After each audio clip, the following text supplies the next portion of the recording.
Welcome to our Tagalog language learning lesson. This is Miss Juanita de Guzman Gutierrez, BSCD, MSCD, speaking to you all about the video.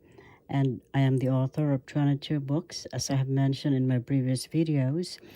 And Speak Tagalog, a basic primer, is my first book. And on the left, Christ Like Mom and Dad is an English Tagalog version. At the bottom, Maka-Diyos Kristo na tatay at nanay.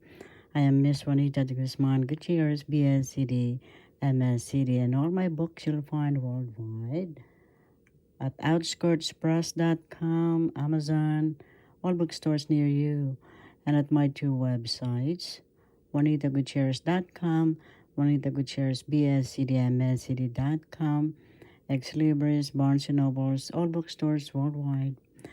And so we are going to head on with our Tagalog ordinal number. Ordinal means sunod in Tagalog. Number in Tagalog is bilang. First syllable B, second syllable lang.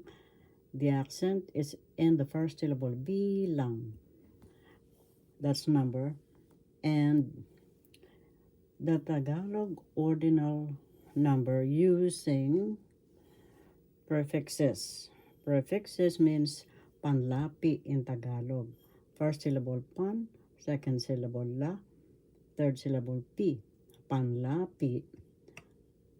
The accent is in the second syllable. Panlapi.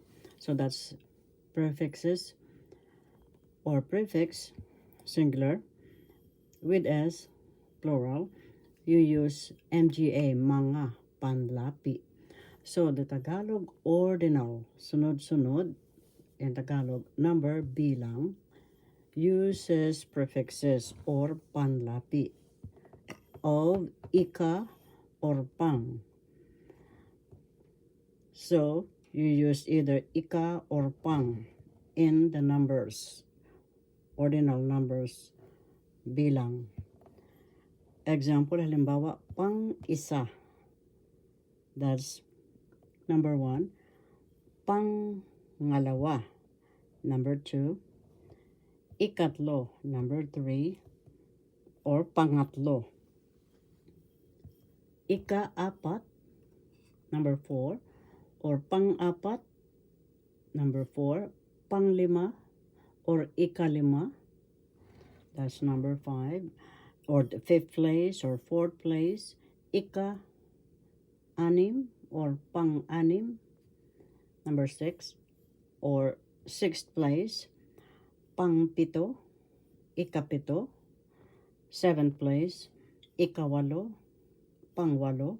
8th place, and pang-siyam, ika-siyam. 9th place, and 10th place, since our board is little, I'll just say it to you.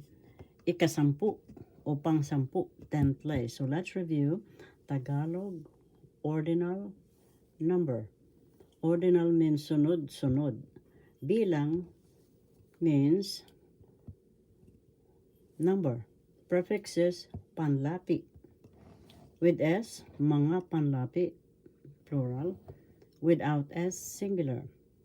So, ika or pang are the prefixes when you use the ordinal numbers in Tagalog. Ika prefix, panlapi in Tagalog. So ika or pang, you either put ika or pang as prefix ahead of the root word or salitang ugat. Pang-isa, first place, or ika-isa. Pangalawa or ikalawa, second place. Ikatlo or pangatlo, third place. Pangatlo, right here. Ika-apat or pang-apat, fourth place. Panglima or ikalima, fifth place. Ika-anim or pang-anim, sixth place. And pang-pito or ikapito, seventh place. Ikawalo or pang-walo, eighth place. And pangsiyam or ikasiyam, ninth place. And ika-10 or pang-10, 10th place. And I hope you learned something today. And I would like to show you my book, Secret Miracles of Torres Juden Blaze. That's another book of mine. Miss Gutierrez speaking to you about the video, available at Amazon and all online stores. And I hope you learned something today. Thank you all for watching. See you all again. And first of all, I would like to give my love, light, and gratitude to our I Am presence in my heartbeats, your heartbeats, and all humanity's heartbeats. We are all walking gods and goddesses. And I would like to give my love, light, and gratitude to my beloved parents, my cherished siblings and their own families, and all of you, my wonderful subscribers. Those who like, shares, comments, and subscribe. Please subscribe if you have not already done so. And I appreciate you all deep in my heart. Thank you all for watching. See you all again. In Tagalog, marami pong salamat. Magkita uli po tayo. This is Miss Juanita de Guzman Gutierrez. Ito po si Binibining Juanita de Guzman Gutierrez, BSCD, MSCD. Take care and have a nice day always, and see you all, and thank you all for watching.